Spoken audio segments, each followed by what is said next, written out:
Continuamos hoy estudiando el capítulo 14 del Evangelio según San Juan, y en nuestro programa anterior dejamos a Jesús respondiendo la pregunta que le hizo Tomás, Tomás el que duda. Parece que Tomás siempre estaba haciendo preguntas y planteando dudas. Claro que nos alegramos de que él hubiera estado allí ese día y que le hubiera hecho esta pregunta al Señor, porque era una buena pregunta. Y a mí también me hubiera gustado haberla hecho si hubiera estado allí presente. Si él no hubiera hecho esta pregunta, pues tampoco habríamos tenido la maravillosa respuesta de Jesús. La pregunta la encontramos aquí en el versículo 5 de este capítulo 14 de Juan, y el Señor responde en el versículo siguiente, el versículo 6. Así es que vamos a comenzar nuestro estudio hoy leyendo estos dos versículos, los versículos 5 y 6 de este capítulo 14 del Evangelio según San Juan. Le dijo Tomás: Señor, no sabemos a dónde vas. ¿Cómo pues podemos saber el camino?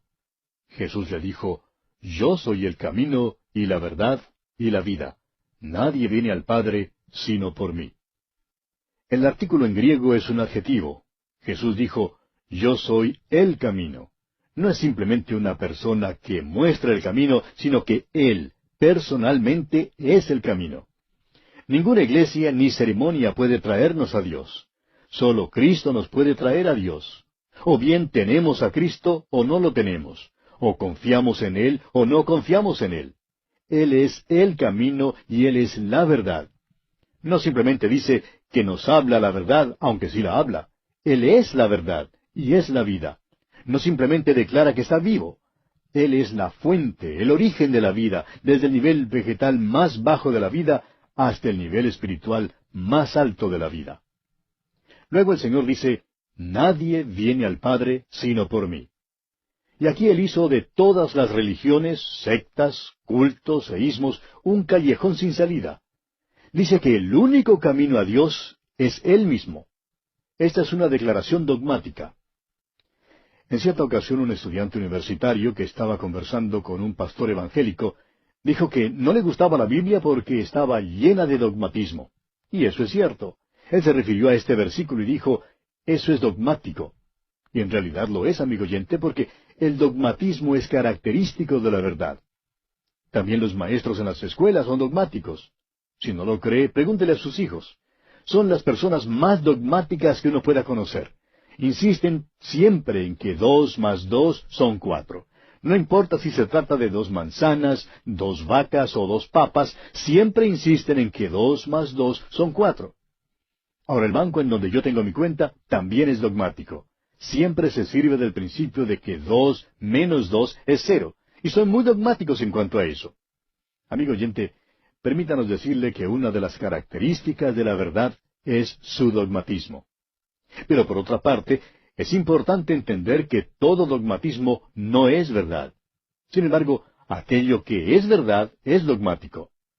Cuando yo le pido a alguien que me indique cómo llegar a algún lugar, no quiero que me dé las indicaciones un señor que no esté seguro de cómo llegar allí.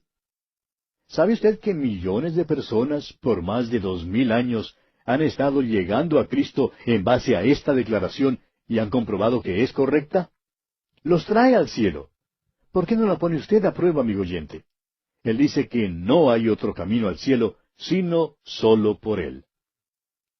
¿Es Cristo su Salvador hoy en día, amigo oyente? ¿Confía usted en Él como su Salvador personal? Solo Él le puede salvar. Todo lo que Él le pide que haga es que venga a Él. Si usted confía en Él, se salva. Pero si no confía en Él, no se salva. Es así de simple y de claro, y es así de dogmático también. Lo que ocurre es que cuando el hombre pecó allá en el huerto del Edén, le sucedieron 3 cosas. Primero, quedó muerto ante Dios. Segundo, perdió su comunión con Dios. Y tercero, perdió su conocimiento de Dios. Ahora Cristo dice que Él es el camino. El camino a Dios no es una carretera, sino una persona. Necesitamos la reconciliación y eso es lo que Cristo ha hecho. Muchas personas creen que tienen que hacer algo para poder ser reconciliados con Dios. Estimado oyente, Jesucristo ya lo ha hecho todo. Él es el camino y Él es la verdad. Necesitamos el conocimiento y la iluminación, y el Espíritu Santo es el único que puede hacer eso. Lo hace tomando las cosas de Cristo y revelándonoslas. Cristo es la verdad y es la vida. Todos estábamos muertos en delitos y pecados y necesitábamos la regeneración. Él es el camino y la verdad y la vida. Nos trae vida nueva mediante el nuevo nacimiento. Permítanos decir aquí otra cosa más. Judas representa al diablo, porque el diablo entró en él y Judas fue vencido por el diablo. Simón Pedro, por su parte, fue vencido por la carne, y confiando en su propia carne, negó a nuestro Señor Jesucristo. Tomás es vencido por el mundo. Las consideraciones espirituales eran oscuras y no reales para Tomás. Es posible que estemos equivocados, pero creemos que Tomás empezó a comprender allí en el aposento alto. Creemos que Tomás era sabio en cuanto a las cosas de este mundo y que era materialista. Había sido apóstol por 3 años, pero todavía no comprendía las cosas espirituales. Jesús le da esta maravillosa respuesta y abre sus ojos a la realidad espiritual. Amigo oyente, hay muchos hoy en día que son religiosos, que han sido miembros de una iglesia por muchos años, y sin embargo, nunca han sido salvados. Si usted se halla entre estas personas, entonces escuche la palabra de Dios. El Espíritu de Dios tomará esta palabra y abrirá sus ojos. Jesucristo es el camino y la verdad y la vida.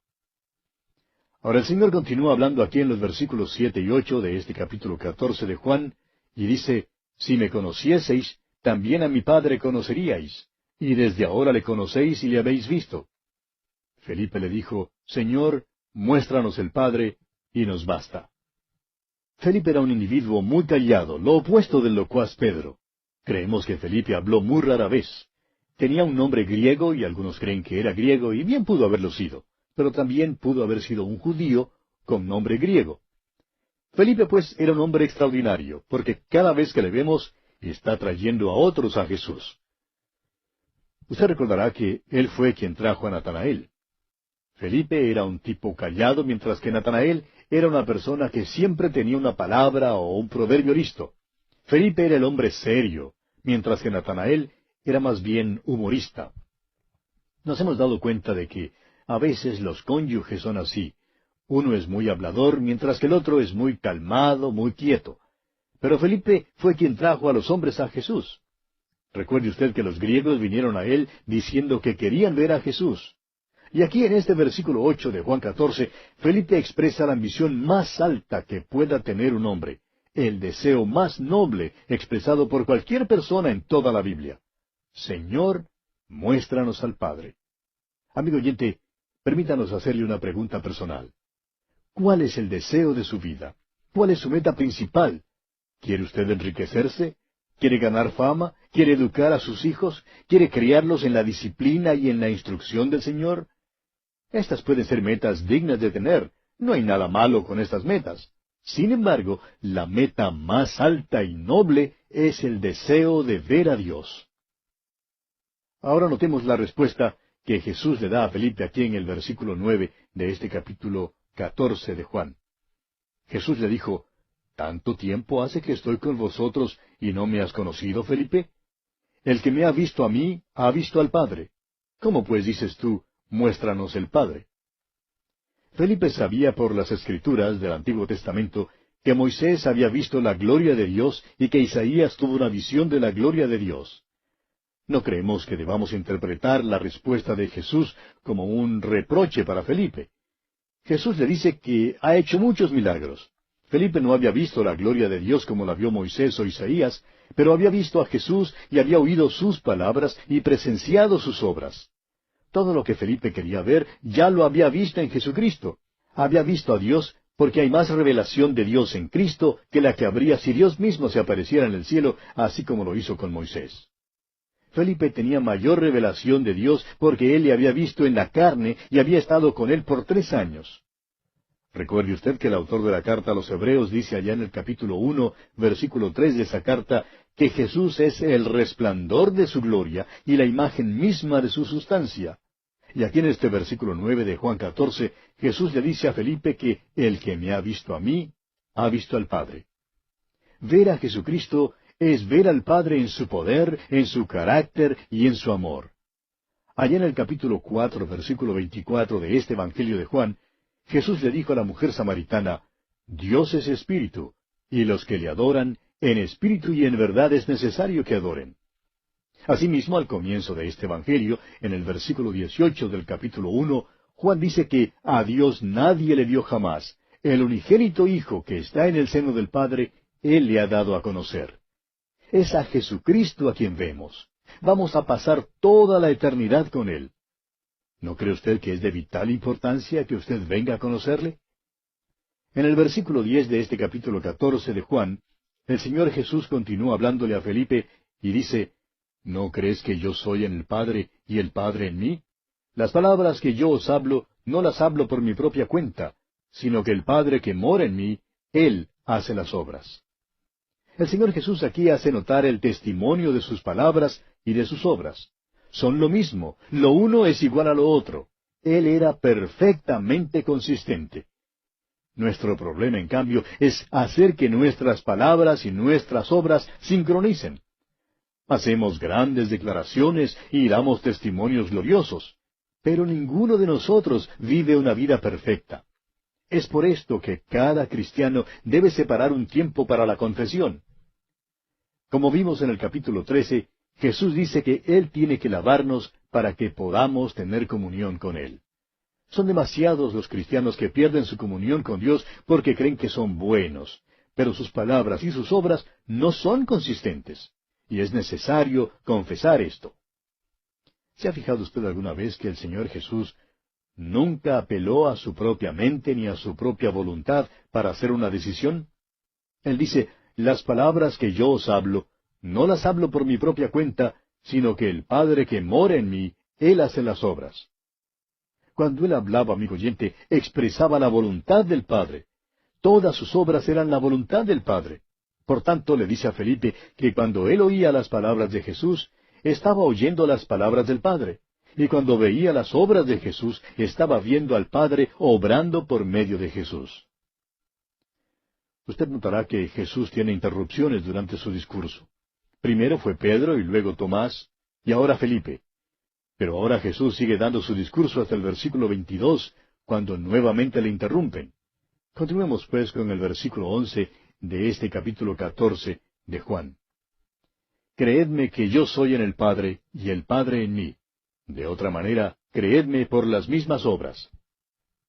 Jesús dice que si usted no puede creerle por sus palabras, entonces que le crea por sus obras. Ellas deben convencerle.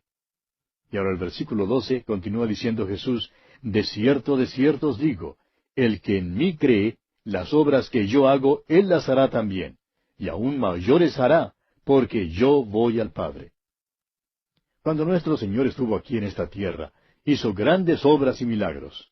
Los apóstoles hicieron las mismas obras, sanaron a los enfermos y levantaron a los muertos.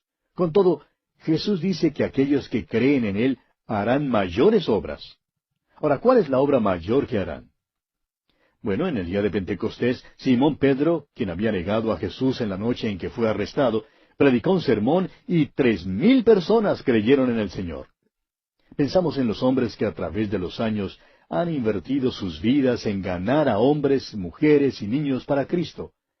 Pensamos en los misioneros que van a tantos países del mundo predicando a un Salvador crucificado, resucitado, glorificado y que viene de nuevo a fin de que el que oiga pueda aceptar a Cristo y nacer de nuevo.